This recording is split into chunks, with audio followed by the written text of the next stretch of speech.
Welcome to You Son of a Witch. Oh, yeah. This week, Buckle up.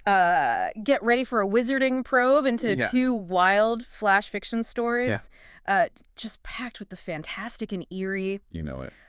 You send us excerpts titled Right. Tales of the Timeless Tome and Arcane Arctic, and that's cool. we've journeyed deep into their magic to bring you the most intriguing insights. Our mission today is to extract the core essence of these tales, of ancient artifacts and frozen sorcerers, Yeah. offering you a concise yet thorough understanding of their central Right. themes and thrilling narratives. This is going to be a great one. Yeah. So what do we have for today? Well, we've got a fascinating pair of flash fiction stories for you this time.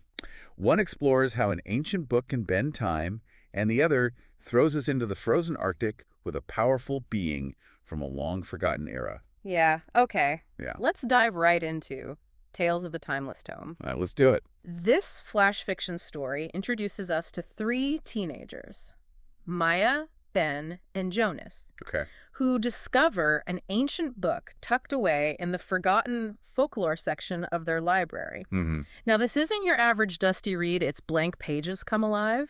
And when the teens focus on a historical period, they're actually transported there. Hey. Their first trip lands them right in the middle of the chaotic battlefields of the 100 Years' War in 1415, Okay. where they meet Etienne, a terrified peasant boy forced into the fighting. Yeah.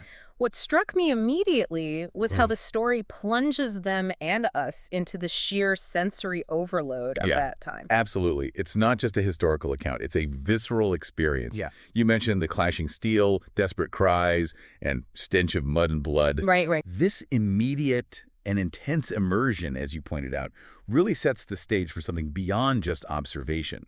It makes you consider the power of firsthand experience versus simply reading about history. What kind of impact do you think that kind of direct exposure has on these teenagers? Oh, it's got to be transformative, right? Yeah, I think so. They're not just reading about the horrors of war, they're surrounded by them. Right. They're not just learning about the past, they're living it, however briefly.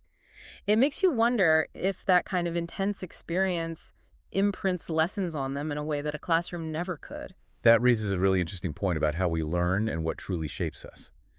The story suggests that by being thrown into these challenging and unfamiliar environments, the teenagers are forced to adapt and develop in ways they couldn't have predicted. And their subsequent adventures, all triggered by deciphering the book's riddles, Oh, cool. take them to Victorian London, What? onto a pirate ship, and even into a fantastical realm. And what's really clever is that each journey isn't just a random detour. It seems to impart specific, valuable lessons that they can bring back to their own lives. Interesting. Then the class clown starts to grasp strategy. Okay. Jonas, the musician, finds his voice. And Maya, the insecure bookworm, discovers an inner strength by facing challenges in these completely different eras. It's like the book is tailoring these experiences to their individual needs. Precisely. It's as if the book acts as a hyper-personalized learning tool, throwing them into scenarios that directly address their weaknesses and allow their hidden potential to surface. When you think about Ben learning strategy on a battlefield, it's a far cry from a textbook definition. He's seeing cause and effect in real time under immense pressure. How do you think that kind of high-stakes learning compares to more traditional methods? It feels more embodied, doesn't it? It's not just an abstract concept. It's tied to survival, to the success or failure of those around him. That kind of experience is bound to leave a much deeper impression. And for Jonas, finding his voice amidst the chaos of a pirate ship or the grandeur of Victorian London, those are moments that likely resonate with him on a very personal level, connecting his passion for music with real-world impact. It suggests that finding your voice isn't just about technical skill.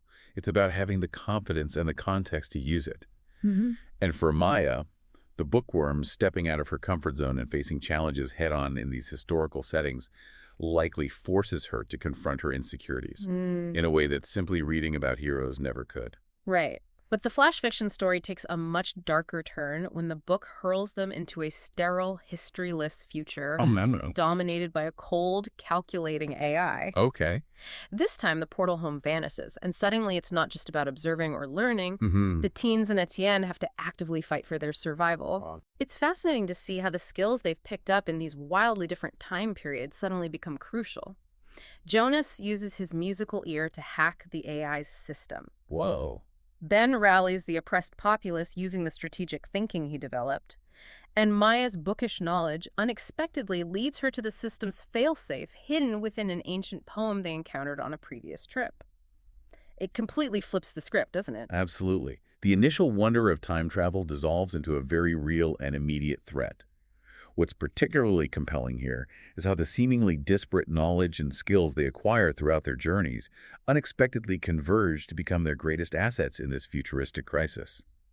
Jonas's musicality becoming a form of code breaking. Right. Maya's literary knowledge holding the key to defeating a technological foe. It highlights the interconnectedness of knowledge and experience in surprising ways.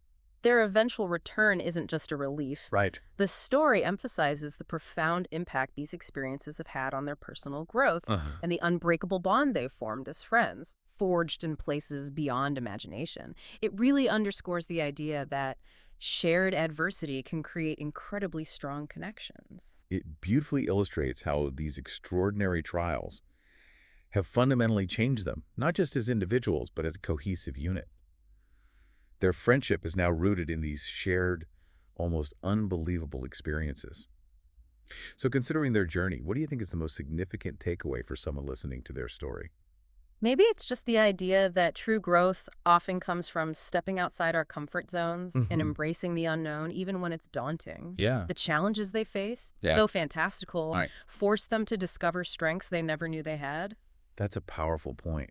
It makes you wonder about the limitations we sometimes place on ourselves and the potential we unlock when we're forced to confront the unfamiliar. Now let's shift our wizarding probe to the chilling tale of Arcane Arctic. This flash fiction story plunges us into the icy wilderness of the Arctic, where a research team stumbles upon an ancient ice wizard frozen solid within a glacier. Oh, wow. As this core sample thaws, they uncover a man named Tarek, marked with these mysterious glowing lines of energy. Oh, cool. The youngest researcher, Anya, turns out to be the key, somehow understanding his ancient language. She learns that he's the last of the Nalshak, Okay. a race wielding the power of ice, who imprisoned himself a millennium ago amidst a devastating war. Wow. Talk about a discovery that would send shivers down your spine. Yeah. Literally. Indeed. This narrative immediately throws us into a conflict between the familiar realm of scientific exploration and the sudden, undeniable intrusion of the fantastical. The glowing markings, the ancient language, these elements signal a reality far beyond their established scientific understanding. And the story quickly introduces a really compelling tension between scientific curiosity and a potential danger. Dr. Evans, understandably, sees a scientific discovery of a lifetime. Right. But Tarek's awakening is depicted as the triggering of a ticking time bomb, with his power already manifesting as spontaneous frost in the lab. Uh-oh. Then you have his desperate plea for help, Okay. driven by the fear of his ancient enemies, the Korvek, which immediately adds this layer of urgency and hints at a threat that modern science can't even comprehend. You can practically feel the temperature dropping and the tension rising from the moment Tarek starts to thaw. What's fascinating here is that inherent human drive to explore and understand, even when faced with potential risks. Dr. Evans's excitement is a natural response to such an unprecedented discovery, but Tarek's warnings force us to consider the potential consequences of disturbing the past. It raises a fundamental question about the limits of our curiosity and the responsibility that comes with uncovering the unknown. The narrative then escalates dramatically with the arrival of a Korvek scout ship. And the description is just unsettling. Curves of bone and sinew against dark metal. The ensuing battle is brutal and visceral. Wow. And it really highlights the shocking ineffectiveness of modern weaponry against these creatures and the raw elemental power of Tarek's ice magic. Yeah. The story emphasizes the desperate nature of this fight, with Anya and Tarek forming this incredibly unlikely alliance. Oh, cool. Her study of Nalshak runes, allowing her to somehow weave spells alongside his ice manipulation. It's a desperate clash between the modern world and something ancient and terrifying. The description of the Korvek ship is particularly effective in creating a sense of otherworldliness and menace. The fusion of organic and metallic elements suggests something inherently alien and hostile, and the ease with which they seem to shrug off modern weaponry really underscores the power Tarek and his kind possess. Anya's ability to bridge that gap through her understanding of the runes is a crucial turning point, highlighting the unexpected power of knowledge, even ancient knowledge, in the face of the unknown. The climax is intense. Anya, despite being injured, manages to activate an ancient energy circle. Oh, wow. And in this blinding flash, the Korvek vanish, and seemingly Tarek as well. Okay. The ending is so abrupt, leaving you with this lingering sense of mystery and the profound consequences of unleashing these ancient powers. The fate of Tarek and the nature of the Korvek remain completely unresolved. It leaves you hanging, wondering what in the world just happened. Exactly. The suddenness of their disappearance raises so many questions. Was the energy circle a weapon? Right. A portal? Did it truly eliminate the threat or simply send it somewhere else? This ambiguity is a key part of what makes the story so compelling. It forces you to consider the immense power that may lie dormant in the world and the unpredictable consequences of its awakening. If we connect this back to our own world, it makes you think about the forces we may not even be aware of and the potential repercussions of our actions on a scale we can't fully grasp. So in this wizarding probe of Tales of the Timeless Tome and Arcane Arctic, you've journeyed with us through time-bending adventures and a desperate battle against a frozen sorcerer's ancient enemies. Right. You've seen how a dusty book can become a catalyst for profound personal growth, and how the unearthing of the past can unleash unforeseen and potentially devastating forces. What's particularly striking is how both of these flash fiction stories, despite their fantastical elements, tap into very relatable human experiences. The teenagers in Tales of the Timeless Tome grapple with their insecurities and discover hidden strengths through extraordinary circumstances, mirroring the challenges we all face in our own lives.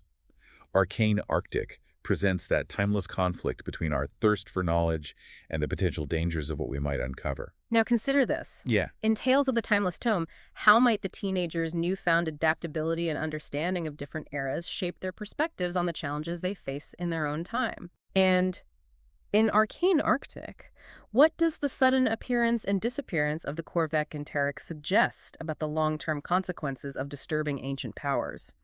Is the threat truly gone, or has it simply gone dormant again, waiting for another thaw? These flash fiction stories, brief as they are, offer a rich ground for contemplation.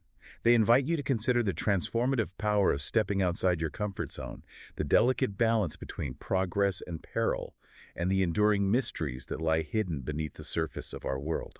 And we encourage you to reflect on these themes. Right. And perhaps even seek out other tales that explore similar realms of time travel, ancient magic, and the incredible possibilities and potential dangers that lie waiting to be discovered. Yeah.